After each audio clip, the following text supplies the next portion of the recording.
In yesterday's video, we won our freedom by fighting in the hole. Now we have been welcomed by Lord Asher to join his raider gang who occupy Uptown, a series of platforms and rooms supported by scaffolding that looms over downtown Pittsburgh. In today's video, we will explore Uptown and meet the cast of colorful characters that makes up the raider bosses of the Pitt. We will then meet Lord Asher in his palace, the Haven, and discover the horrifying truth behind the cure.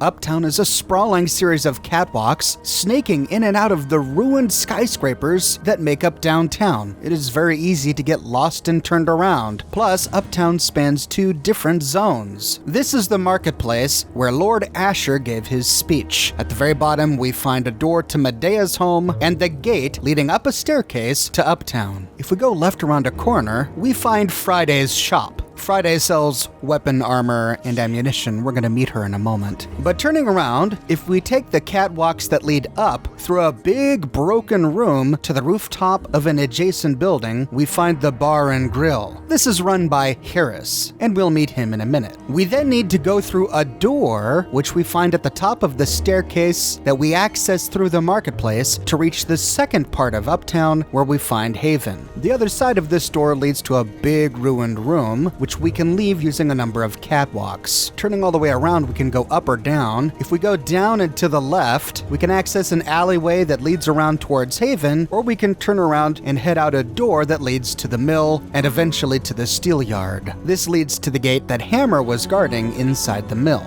But if we turn around and go up the catwalk, we find a number of different raider rooms until we find a rooftop firing range where we typically find Vikia. Vikia shoots at beer bottles across the way, and it's here where we'll often find Lulu, who gives us free food. Heading across this rooftop and then taking the scaffolding down, we see Haven off in the distance. In front of Haven is a giant statue, which we'll explore closer in a minute, standing right before Haven, Lord Asher's palace. That's the bird's eye view, but let's inspect the place closer. Opening the door to Uptown from the marketplace, we can go up the staircase to explore the catwalks above Uptown. It's here where we find Trouble Man. Trouble Man. You don't want to know how I got the name. It's true. I'm nothing but trouble, man. Now, each of the unique raiders we find in the Pit has their own backstory, but sadly this backstory is never revealed in the actual game. The only reason we know about it is because their backstory is explained in the Fallout 3 official strategy guide. Trouble Man has little to say, but according to the strategy guide, he's haunted by waking nightmares, which he tries to stifle by using beer and jet. In his constant state of intoxication, he has very few words to say. When he does talk, he often refers to something bad he did in his past, but he never elaborates on it. Near to where Trouble Man likes to wander, we find a big ruined room which must function as the Raiders' clinic. Here we find a pre-war terminal called the DPW Mail Terminal. Before the war, this was the hospital office of Dr. Borman. Nurse Hicks manned this terminal and she kept 3 different logs. The first one is a log of patient M. Kramer. The patient complained of myalgia as well as swollen and enlarged lymph nodes. In addition, the patient reports a feeling of unease. Suspected asymptomatic herpetic infection, performed AR series of tests and exams, and the samples were sent to UMS for analysis. She's telling us that M. Kramer was suffering from herpes. In the next one, the log for patient R. Jenkins, patient presents runny nose, fever, swollen feet, bad breath, headache, jaundice, and extreme perspiration. Honestly, I have no clue what's wrong with him, but performing tests seem to make his symptoms lessen. I suppose this means that Jenkins was a hypochondriac. He didn't have any real sickness, but his constant worry about being sick gave him real symptoms. The final one is a personal log from Nurse Hicks. Dr. Borman asked me to look into new office space. Being this close to the mills is terrible for the patients, but he says that we can afford a new office now. Ever since the Canadian annex, we've had a lot of vets in the office, so the numbers are looking way up. War may be hell, but it's good for some of us. Oh God, how horrible. The whole thing is awful. The US annex of Canada led to the murder of so many innocent Canadians. All those American troops suffered, and this doctor's office is profiting off of it. Nurse Hicks doesn't seem to be too remorseful. And it's here that we learn that even before the bombs dropped, the toxins emanating from the mill were causing patients at this hospital to suffer. At the end of this room, we find one of the primary raider shops, run by the merchant Friday. Well now, a grinder made it out of the hole. That hasn't happened in a while. Well, I hope you have some money, newbie. She doesn't have any interesting dialogue options. We can ask her to show us what she's got. You best not be wasting my time, newbie. And she has a wide array of weapons used by the raiders here. Flamers, pistols, lead pipes, nothing terribly interesting. Although she does sell a T-45D power armor helmet and some of the unique Pitt Raider armors. She only has a small cache of stim packs, and that's about it. We can ask her to repair our gear. Yeah, sure, newbie. But her repair skill is only 11, so we likely can do a better job of repairing our items than she can. Try spending some more money next time. Yeah, well, maybe if you had something better to buy, I would. The strategy guide tells us that her business is slow, and it explains this by saying that the Pitt slaves are usually beaten rather than given caps to spend, which of course is true, but this shop is located in Uptown behind a locked door, so the slaves couldn't have gotten here anyway. I'm thinking this must be a mistake, and that this store is designed for raiders only. Strangely enough, most of the items we find in Uptown are set to unowned, which means we can take them, but there are still some items that are set to owned. Behind the shop, which makes a lot of sense because these are the items in her store, but even in some of the other raider rooms, we find a lot of items set to owned.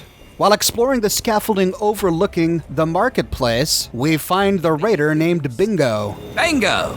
Well, we can clearly see how he got his name, but the strategy guide elaborates on this guy. It tells us that Bingo is one of the older raiders of the gang who can still remember the Scourge, which happened 30 years ago. Like many of the raiders here, however, he spends all of his free time drinking at the Vertigo Bar and Grill. He drinks so much that he's accumulated a sizable beer collection in his little raider home.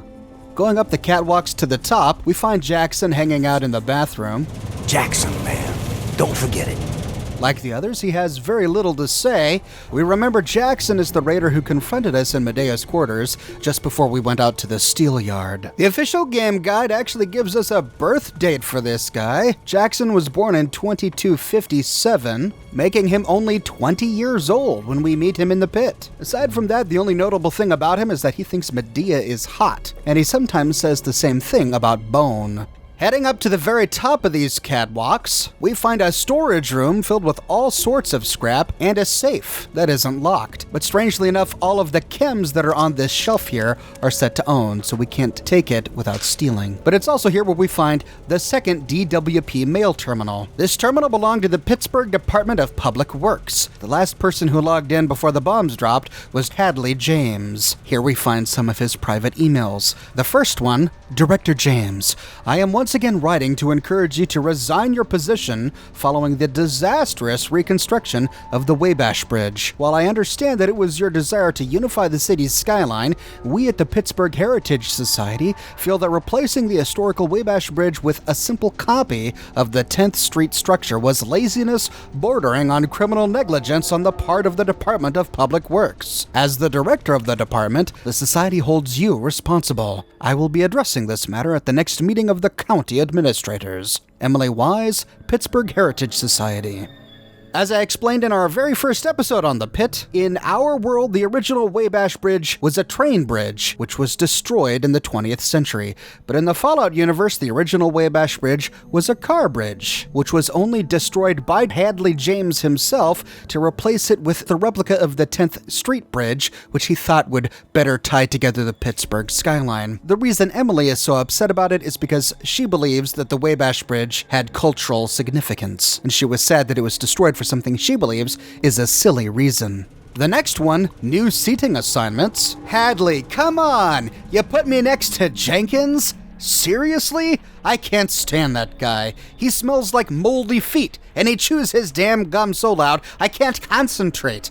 I've been here 4 months longer than Bill. You should switch our desks and make him near to Jenkins. Tom must be referring to the same Jenkins we met in the doctor's terminal earlier. Looks like he really was a hypochondriac, and that his sweaty feet really did stink. Poor Hadley, having to deal with even the most minor of grievances. And the next one, do you hear that? I was in your office the other day, Hadley, and I couldn't help noticing that there's some sort of sound coming from the wall. I think you might have mice. You should get maintenance to check that out. Perhaps we can explain these noises in the final message. Phone message. Mr. James, your wife called. She wants you to pick up milk and a case of cram on the way home. Also, Miss Stevens called and thanked you for lunch. Wanted to confirm for the same time next Tuesday. My. Director Hadley gets around. Perhaps this clandestine rendezvous with Miss Stevens can explain the strange sounds that somebody heard coming from the other side of his wall. If we explore his office, we do find one big broken wall that leads to a teeny tiny bedroom. And here we find one bed, which is strange for an office, isn't it? This wall is completely wrecked. I suppose a door could have been here, but what if this was a secret door, leading to a secret room that Mr. Hadley used to bring women without his wife knowing? So much scandal in pre-war America. The catwalk leading out of this blasted-out building leads to the Vertigo Bar and Grill. Its name isn't written anywhere, nor is it found in any dialogue option. We only know of it because of the strategy guide. The Vertigo is run by a raider named Harris. Well, look at this. One of the scabs earned his wings. Welcome to the grill. Whatever you need, we got. Assuming that what you need is to get shit-faced drunk.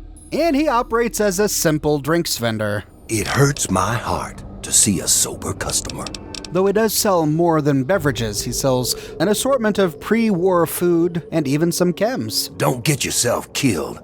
That doesn't do me any good at all. The guide tells us that Harris is saving up his profits in hopes of building some railing to keep his customers from falling to their deaths.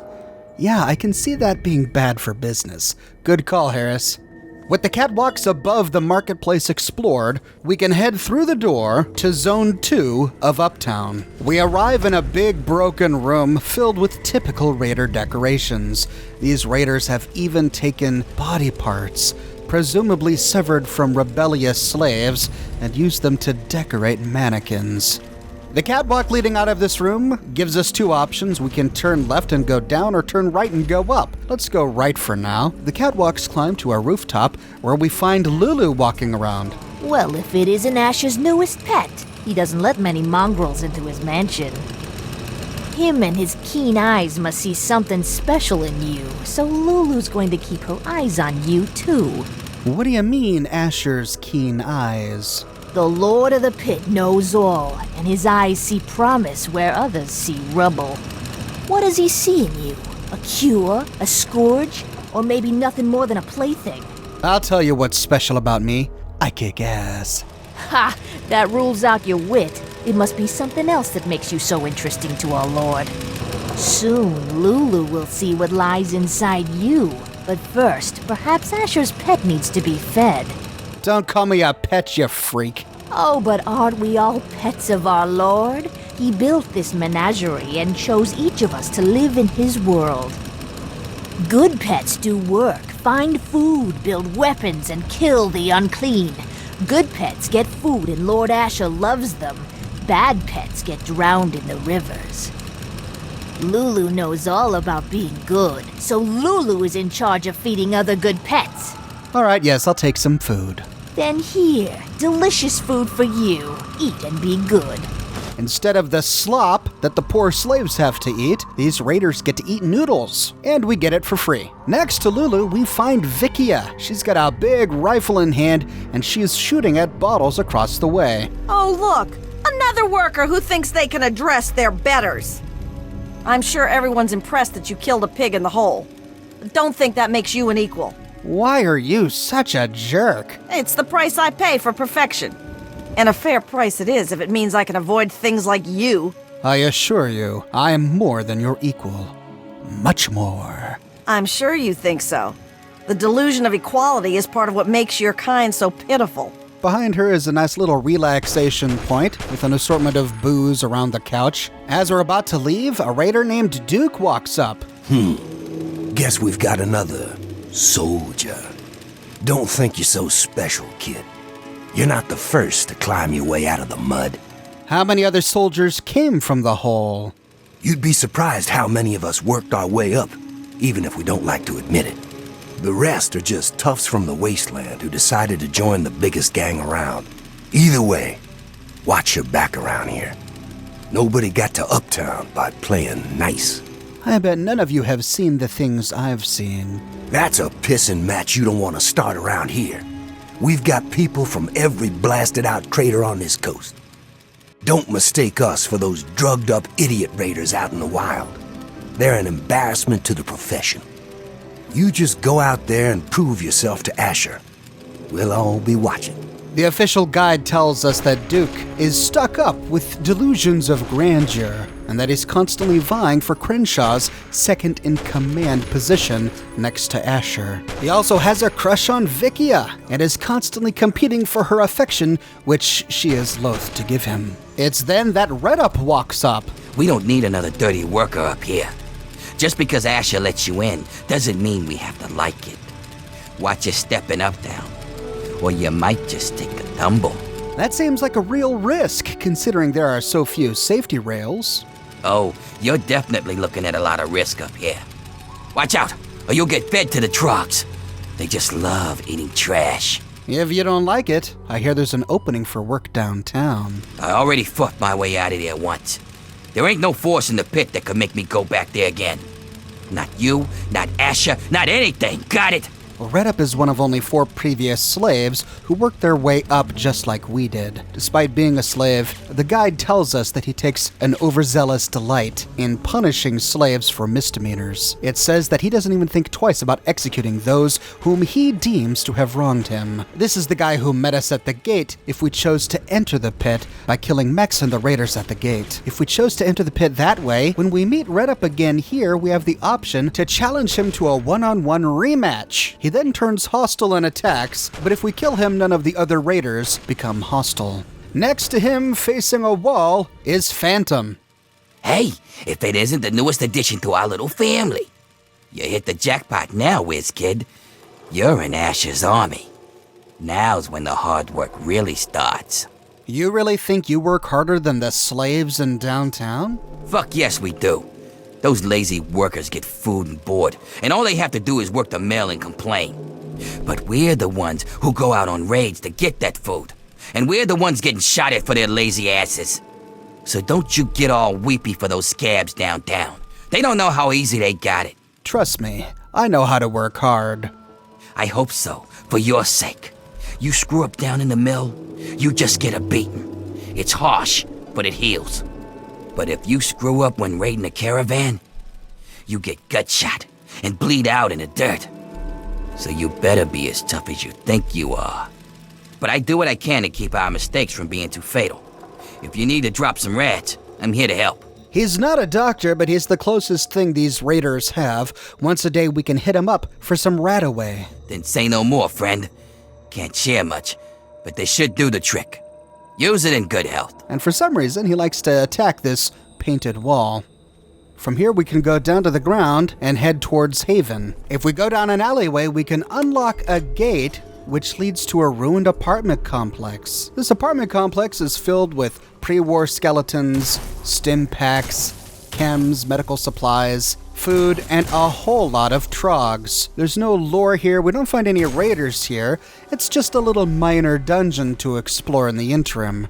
We find a couple of Nuka-Cola Quantums here, and we get the impression that the former inhabitants of this apartment complex were either Chinese sympathizers or Chinese secret agents. This is due to the multiple Chinese assault rifles we find here, and a unique hat, the Hat of the People. We find it under a table in a floor safe with an average lock. It only gives us a DR of 1, but it grants us +5 to small guns. And it's a beautiful little hat. It looks like a Russian Ushanka hat, but it's got a pre-war Chinese logo on it. It is part of the Chinese jumpsuit set.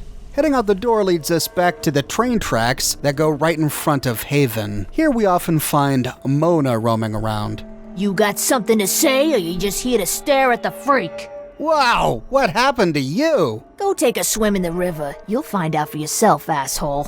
I don't have anything to say. After all, some of my best friends are ghouls. Ghoul? Who are you calling a ghoul? Get lost before I dump you in the river.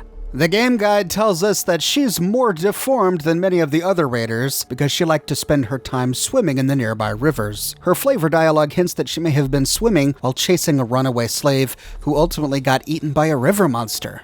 Wandering around this same area, we'll likely stumble upon Squill. Hey, if it ain't the champion of the hole!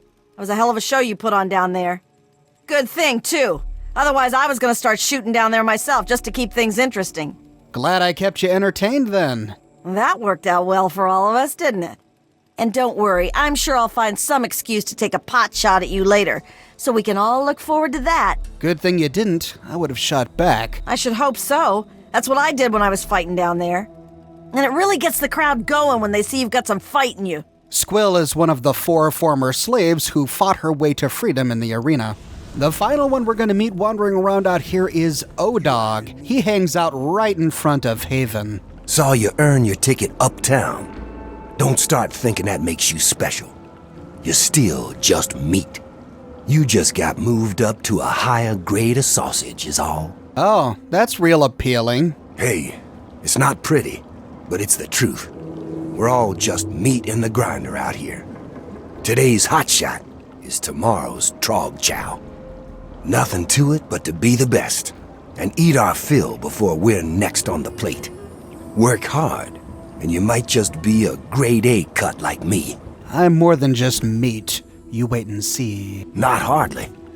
Deep down, we're all meat. And even the best of us is just gonna be trog chow someday. No shame in it. Just the way life goes. It's all meat, baby. The strategy guide tells us that O-Dog is infatuated with Vikia the sniper. Apparently he competes with Duke for her affection. If we kill him later in the game, on his body we'll find something called strange meat. After listening to him talk, and after we find the meat on his inventory, it's likely that this guy is a cannibal. Behind him is a door to the power plant. Like the manhole cover we found in the mill that led to the power plant, we can't go through here yet. This will unlock later depending upon our choices. Right in front of Haven is an awe-inspiring but horrible statue. We see the shape of a man contorted in agony, down on his knees, bending backwards. The sculpture is made from braided rope coiled around a scrap metal frame. Next to it, big plumes of flame shoot into the sky. And inside the sculpture, in the pelvis area, we see a bunch of bleeding meat. The raiders must have killed a slave and, for some reason, placed his body in the butt of this sculpture. To reach Haven, we have to walk right between its legs, where likely the blood drips down upon us. Perhaps this is the way raiders anoint each other before meeting their lord. That's just absolutely disgusting. Haven itself is a magnificent building. It seems to be one of the few that has been untouched by the bombs of 2077. It's based on a real building called the Cathedral of Learning. The cathedral is in a different location in our world. We find the Cathedral of Learning in Oakland, a neighborhood of Pittsburgh, but in the Fallout universe it's close to downtown. Asher and his raiders have taken it over and now call it Haven, the Palace of Lord Asher. Despite the building being mostly intact, the inside is in a state of disrepair. We arrive in a lobby. There's nothing much on the first floor, and we can take a staircase up to the second floor where we find a couple of mostly empty rooms. We just see raider decorations and a bunch of spray paint all over the walls. To meet Lord Asher, we take the elevator against the eastern wall. This likely brings us to the top floor of Haven, where we overhear a conversation between Asher and his second-in-command, Crenshaw. Planning something. And I'm telling you, I've got it covered. I'll be with you right after I maintain some order and dispense a little justice. And I suppose you'll follow that up by raising the dead. No, but I may heal the infirm later in the week. Time permitting, of course. Sir, we've had sightings of Werner back in the city, and there's been an increase in chatter between slaves. Workers. What? We call them workers. Helps with morale. Reminds them that they might earn their freedom someday. Whatever we call them, they've been gathering makeshift weapons. All right. Put your guards on alert. Tell them to be on the lookout for anyone loitering too long downtown. And keep a watch on Medea at all times. Anything big happens, it's bound to go through her. Now, I've got a very important meeting with our new friend. So if anything big comes up, you use the intercom. Yes, sir. Okay, break's over. Nice work in the hole, new blood. Knew you couldn't be one of our normal workers. So that begs the question, who are you? And what are you doing in my city? We have 3 options to respond. We could always cut through the dialogue and make this encounter short by saying, I'm the hero who's going to kill you all and free the slaves. I figured it'd be something like that. Goodbye, new blood. In which case he turns hostile, as do all of the raiders in Haven. We have to kill them all. But if we want to learn a little bit more about Asher before we make our decision, we can say, it's complicated. How about we just say, I'm new in town and I'm looking for work? I understand. We've all got a past. And damn few of us have reason to be proud of it. That's all behind you now. In the pit, you'll be part of a growing army, a thriving industry, and maybe even witness to a cure for radiation. But we aren't perfect, and sometimes the past comes back to haunt us. I heard the pit was building an army. I'm here to join. You heard right. And after a show like that, how could I refuse someone of your talents? While the rest of the world scrambles to survive, we have an army, industry, and thanks to a recent surprise, we've got no need to fear radiation. But we do have a few loose ends that still need tied up. Tell me, do you know a man named Werner? Wait, can you tell me more about what you're doing here in the pit? Ever since the city was scourged, we've done what everyone does. Whatever's necessary to survive. I know my city seems barbaric to you, but it's the only way we can carve out a home in this hellhole, and it's kept these people alive. But that's enough stalling for time. So do you know Werner? We can answer in 3 ways. We can lie and say, I've never heard of him. Why? And if we succeed, Werner used to be my second in command, until he betrayed me. He was exiled to the slave pens, but he escaped not too long ago. I believe he's planning to strike at the city again, and maybe working with the slaves to do it. You've had a lot of contact with them, so maybe you can hunt him down and put an end to him. Do it, and I'll name you my lieutenant on the spot. but if we fail... Is that so? My second-in-command Werner betrays me, works with slaves to escape justice, and then you magically appear among the slaves in my city. Next, you'll claim he didn't send you to steal from me. Or we can pass a much easier speech check to say, I met the man, but he seemed like trouble, so I steered clear. Then you know he's not to be trusted. He escaped after a failed coup, and I believe he's working with the slaves to plan a revolt. You know the slaves, and you've met Werner, so you're in a prime position to put an end to him. Do that, and I'll make you a lieutenant in my army. Or we can simply be honest and upfront and say, yes, I do know Werner. He's the one who brought me here. I appreciate your honesty. It's a rare virtue in this age. Werner was my lieutenant until he betrayed me and escaped justice. And if I know him, he brought you here to steal something very dear to the city. Do you intend to follow through with his plan? Feel free to be honest. Please, don't be intimidated by the turret behind you. We can be coy and say, I have no idea what you're talking about. Then that means you're either a liar or a moron. And neither one is a trait I'd like to see in my army. Care to try again? Or if we've liked what we've seen about these raiders so far, we can say, he made me an offer, but now that I know the score, I'm joining your side. A wise decision, new blood. A very wise decision. It looks like Werner underestimated you, and he certainly didn't appreciate what I'd do to anyone that threatened our little discovery. Or we can say, he said that your discovery will free the slaves and cure them. How could I say no? Easy enough. You could say no because he lied to you. My discovery is a miracle, but it isn't the type that sets slaves free. Now I think would be a good time for you to meet the cure for yourself. Let's take a trip back to the lab, where Sandra can explain. Lord Asher, the slaves are rioting, and someone's armed them. We need you out here, and fast.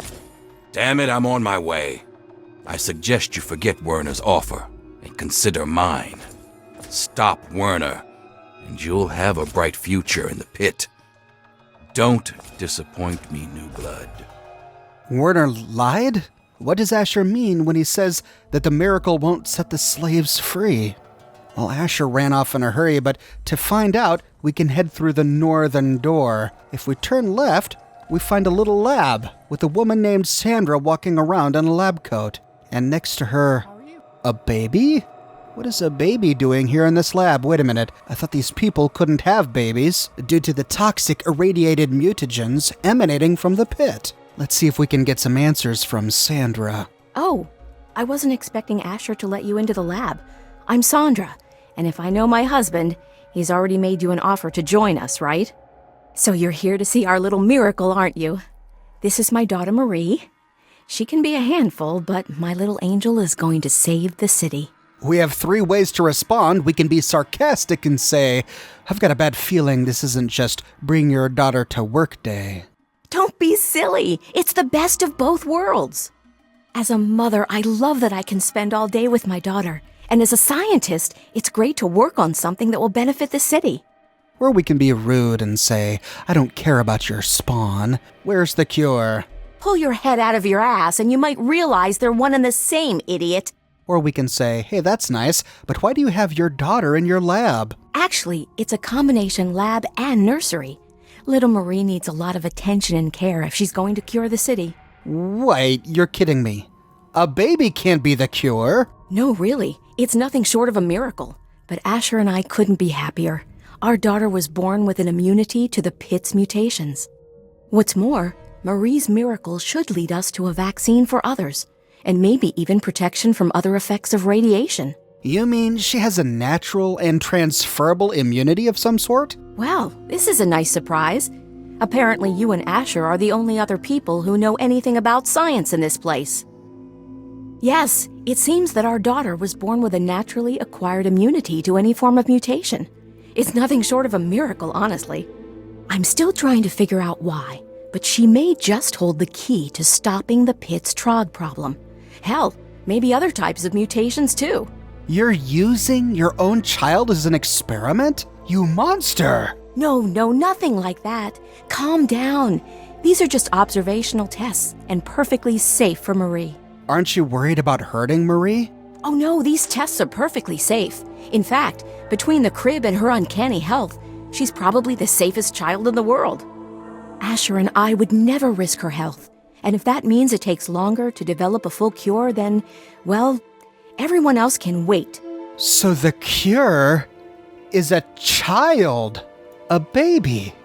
We can take a look at Sandra's terminal to learn more about this situation. In her entry on Trug Studies, we learned that Sandra is calling the disease, or whatever it is that's causing these mutations, troglytic degeneration contagion, or simply TDC. She says that TDC appears to be the result of intensely concentrated radiation, but that the unique toxins and pollutants from the pit cause it to be far more pervasive. Anyone living around TDC will begin to experience skin lesions after only a few weeks. But these skin lesions are not permanent. They clear up after a month or so away from the infected area. For many healthy adults, this is all they ever suffer. But for others, TDC seems to interact with brain chemistry in a manner that produces psychological effects, even while physically the person remains healthy. She's describing the insane Wildman here. only about 20% of those exposed to TDC will mutate further and lose their higher reasoning skills until they fully degenerate into a bestial trog. She says that once a human goes trog, they never come back, although many people spread wishful rumors that these trogs may retain memories and recognize the faces of loved ones. The most horrible thing we learn, however, is that any child born in a TDC-active area has a 100% degeneration rate, becoming feral within weeks of birth. I guess this means that any children born to the slaves or to the raiders have to be killed after birth. Strangely enough, this doesn't coincide with Paladin Kodiak's story about the younger a child was, the less chance that child was mutated. We can always chalk this discrepancy up to Paladin Kodiak not understanding what he's talking about, or by assuming that when Lord Asher brings in more slaves to the pit to do more metalworking, it releases more toxins, making the toxic effect of TDC more potent. In the next one, on Cure Research, we can read what she has learned from experimenting on her own child. It's strange to see her refer to her own baby as a subject. She says that Marie was born with a natural adaptive immunity to TDC, and that this immunity stretches to other radiation-induced diseases, including something that apparently plagues people here in the pit, the development of a sixth toe. Despite working on a cure every single day, Sandra says that attempts to isolate these effects have been slow going due to the delicate nature of the testing. She thinks that it's possible that they'll be able to duplicate this effect, but since this is her baby, she says that the subject requires utmost care in testing. Going over to her crib, we see little Marie sound asleep. If we inspect her, we learn that baby Marie is napping peacefully in her crib, safely connected to various medical monitors and wrapped in protective swaddling. It looks like moving her would not go over well with her family. We can now leave Marie asleep in her crib, or pick up the baby and kidnap her. This is our choice. We have to choose between leaving an entire population enslaved where they suffer from mutations and are killed on the whims of raiders, or we have to kidnap this innocent baby. Before making our decision, let's see if we can learn any more about this situation. Heading to the southern wing of this suite, we can turn a corner to find Lord Asher and Sandra's private chamber. We find a terminal on the wall, but this just controls the nearby turret and allows us to unlock a wall safe. Unlocking the wall safe, we lose karma, but we find 4 diary entries inside. Taking each one causes us to lose even more karma, but once we have them, we can play them on our Pip-Boy. The first note, to Marie. Test 1, 2. Looks like this thing is on. Marie, if you're there, this is your father speaking. Ishmael Asher, sometimes called Lord of the Pit. Now I hope you're hearing this 10 years from now, sitting on my knees safe and sound. Right about now, I bet I'm looking pretty silly. But things don't always work out the way we'd like. There are a lot of risks, including what your mother would do if she heard me talking like this. And I'm not about to risk leaving you alone without knowing where you came from. These tapes are for you, so you can know who your father really was. The next note, on the Scourge. Marie, the first thing you need to know is that I wasn't always the Lord of the Pit. Long before I was a king, I was a scholar and a soldier. In fact, I was in the Brotherhood of Steel. You've probably heard about them, but you may not have heard what we did to the city. The Scourge. When we came here, the pit was just a breeding ground for trogs, cannibals, and worse. Commander had us torch the place and take what we could. The pit had useful technology, but it was suicide to stay here. So when an explosion left me buried in the mill, my brothers were sure I was dead. I don't blame them for leaving. I probably would have. We thought nothing could live in the pit. We were wrong. In the next one, Asher talks about the mill. Marie, you know those fights in the mill's arena? Well, its first fight was when I woke up to someone pulling me out from a pile of rubble. At first, I thought it was my brothers pulling me to safety. Instead, it was a scavenger trying to steal my armor. She didn't get it, but I learned she had a whole family of scavengers. They'd make raids into the city for gear from the mill, and that gave me an idea. This was the only working steel mill we'd ever seen. In a world of leftovers, it was a chance to build again, and that was worth any price. The scavengers saw me as a god, so along with my Brotherhood know-how, it was easy to set up the basics. We started to build a city. And in the final one, we learn what Asher thought about the cure. As word of a new settlement got out, the city started growing, and fast. When raiders attacked, I'd kill the leader and recruit the rest. I had to. The city's disease meant we couldn't have children, so recruiting was the only way to grow. And as we grew, the mill needed more workers. And yes, that meant recruiting workers by force. I'm not proud of it, but it's the only way to keep the city supplied and armed. But it was always a temporary solution, until our best scientists found a way to cure the city's epidemic. Sandra and I worked on it day and night. And after one particularly late night of work, we were blessed with a cure. It's the cure inside you, Marie. Even now, we're doing everything we can to figure out how to share your gift with the city, while keeping you safe, of course. So by the time you're old enough to hear this, you'll already be a hero. Congratulations, Marie.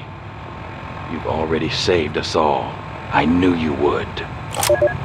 So Lord Asher and his wife Sandra produced a child immune to the mutagens of the pit. They think they can use her blood to develop a cure, but it's going to take a decade or more to create. And during this time, they continually go out and kidnap people from their homes to enslave them, to put them to work in the pit so that they can develop weapons and ammunition to give to the raiders to do more raiding. And now we have to make a choice. We heard Crenshaw over the intercom say that the slaves have begun to revolt, and here we are missing the entire thing. We have to act quickly. Who will we support? Will we kidnap the baby and run off to Medea to find Werner? Or will we leave little Marie with her mother and run out the door to support the raiders and kill these slaves who are rebelling? It would be easy enough to kidnap this child. Asher left his wife helpless with only 2 raiders here. But is it the right thing to do? We will completely explore each ending and their ramifications in tomorrow's video. If you want to make sure that you don't miss tomorrow's video, be sure to subscribe and to click that bell notification button. I publish a new Fallout video 6 days a week, and I'm dedicating this entire week to the Pitt DLC. If you like what I do here and you want to support me in a more personal way, consider becoming one of my patrons on Patreon. But more than anything, I'm just so glad you're here watching this video with me today. Thank you so much for watching, and I'll see you bright and early tomorrow morning with episode 6.